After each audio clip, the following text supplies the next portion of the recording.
ایران گفت که روز یکشنبه پاسخش را به پیشنهاد آمریکا برای پایان دادن به جنگ فرستاده است، ولی رئیس جمهور دونالد ترامپ آن را پس از چند ساعت رد کرد. او در یک پیام آنلاینی نوشت: من همین حالا پاسخی به اصطلاح نمایندگان ایران را خواندم. خوشم نآمد، غیر قابل قبول است.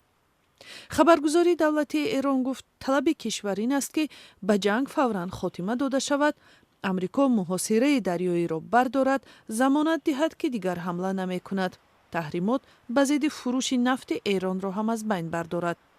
مدت بعد از پیام ترامپ، خبرگزاری دولتی ایران از قول یک مقام ایرانی نوشت که واکنش ترامپ اصلا مهم نیست و هیچ کسی در ایران طرح را نمی نویسد که ترامپ را خوشحال کند.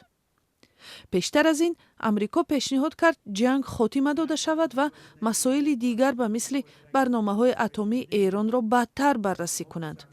دونالد ترامپ زیر فشار است تا به جنگ خاتمه بخشد، چون این مناقشه بازار نفت و گاز در جهان را به بحران گرفتار کرد. پس از آغاز جنگ، ایران تنگی هرمز را بست که 20% نفت و گاز جهان از طریق آن به بازارها رسانیده می شود. روز یکشنبه همچنین خبر رسید که در فضای کشورهای عربی خلیج فارس پهپادها مشاهده شدند. 3 روز پیشتر از این، با وجود آتش بس، امریکا و ایران به هدفهای همدیگر ضربه زدند.